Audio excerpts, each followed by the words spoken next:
नमः सिद्धेभ्यः। ओम नमः सिद्धेभ्यः। ओम नमः सिद्धेभ्यः। नरेन्दं फणीन्दं सुरेन्दं अधीशं सतेन्दं सुपूजे भजे नायशीशं। नरेन्दं फणीन्दं सुरेन्दं अधीशं। नमो देवदेवं सदा पार्श्वनाथं। नमो देवदेवं सदा पार्श्वनाथं।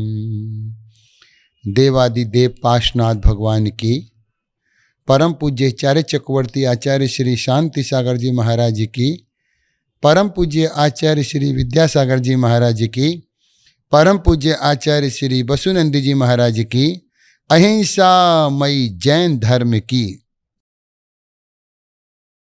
महानुभाव, जिन शासन जैनाचार्यों से सदैव जयवंत रहा है, पहली शताब्दी से लेकर के हम 21वीं शताब्दी में चल रहे हैं, प्रत्येक शताब्दी में साधुओं का सानिध्य प्राप्त हुआ है और महान आचार्यों ने अपने तप से, संयम से, त्याग से जिन शासन की धरोहर को संभाला। उन्हीं आचार्यों में एक आचार्य विख्यात, बहुत कम लोगों ने नाम सुना उनका, कई लोग तो उनके बारे में जानते भी नहीं हैं। नाम सुना है क्योंकि प्राचीन आचार्य हैं, जिनका नाम सिद्धांत के ज्ञाता आचार्य मांगनंदी जी महाराज। ऐसे मांगनंदी जी महाराज कि जिनका नाम ही काफी है। आप नंदी संघ की पट्टावली में अरहत बलि के बाद मांगनंदी का उल्लेख किया है। आपका कार्यकाल 12-21 वर्ष बताया गया है। 21 वर्ष तक आप साधु जीवन में रहे और आप सिद्धांत वेदी थे, सिद्धांत के प्रकांड विद्वान थे। उस समय में आपका बोलबाला था चौतरफा। आपका समय द्वितीय शताब्दी का माना जाता है। इनके साथ में कथानक जुड़ा हुआ है। वह कथानक बड़ा ही मार्मिक है। एक बार वह मुनिचर्या से च्युत हो गए थे। च्युत का कारण भी क्या रहा, एक बार आप विहार करते हुए जंगल से गुजर रहे थे, तभी एक कन्या परेशान थी, क्योंकि कुम्हार की कन्या थी। उसने मटकों का घड़ा का अबा लगा रखा था। बरसात का मौसम था, तभी बरसात का मौसम हो जाता है, वह अबा को बचा नहीं पाती है और वह परेशान दिखती है। तभी वहीं से आचार्य मांगनंदी महाराज गुजरते हैं। उनका गुजरना हुआ, कन्या को परेशान देख करके उन्होंने धागे को लेकर अबा की अग्नि के 7 फेरे कर लिए। वह पानी को रोकने की, अबा को सुरक्षा करने की व्यवस्था बता रहे थे। मंत्रित करते जा रहे थे धागे के लिए, धागे को मंत्रित करते हुए, घूमते हुए, और अबा के अंदर में जिसमें मटके पकाए जाते हैं, उसमें नीचे अग्नि जल रही थी। तभी गांव के लोगों ने देखा और उन्होंने कहना शुरू कर दिया कि आप तो अब इसी गांव में रहेंगे और आपका विवाह हो गया है और आपने कन्या के साथ में अग्नि के 7 फेरे ले लिए। बस फिर क्या था, कर्म का उदय देखिए।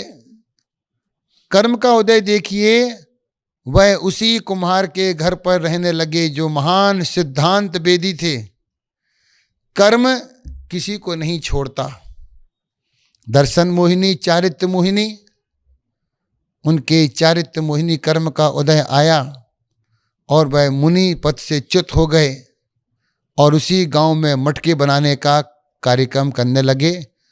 और उन्होंने एक लुंगी टाइप की पहन ली और पिच्छी कमंडा अपना पेड़ पर टांग दिया। एक दिन उन्हीं के संग में कुछ मुनिराजों की चर्चा हुई और वो कोई सिद्धांत का जिज्ञासा थी। सिद्धांत की जिज्ञासा होने पर बड़े गुरु महाराज ने बोला, बड़े साधु ने बोला, बड़े आचार्य ने बोला, यदि हमारे संग में मांगनंदी महाराज होते तो इस प्रश्न का उत्तर जरूर मिल जाता। तभी एक मुनिराज ने पूछा, तो पूज्य गुरुदेव, भाई आचार्य मांगनंदी महाराज जी अभी कहाँ पर हैं? तो उन्होंने बताया कि भाई अभी अपने मुनि पद से च्युत हो गए हैं और कोई गांव में जाकर के रह रहे हैं। पता किया, पता करने के बाद में वो मुनिराज पूछते पूछते वहाँ पर पहुँचे और जैसे ही नगर में पहुँचे तो उन्होंने मांगनंदी का पता पूछा कि मांगनंदी कहाँ रहते हैं। तो किसी ने इशारा किया कि सामने वो मांगनंदी बैठे हुए हैं। जब मांगनंदी ने मुनिराज को देखा तो वो एकदम हक्के बक्के रह गए, खड़े हो गए और उन्होंने विनय आदर किया। तब फिर उन्होंने बोला, किस कारण से आपका आना हुआ?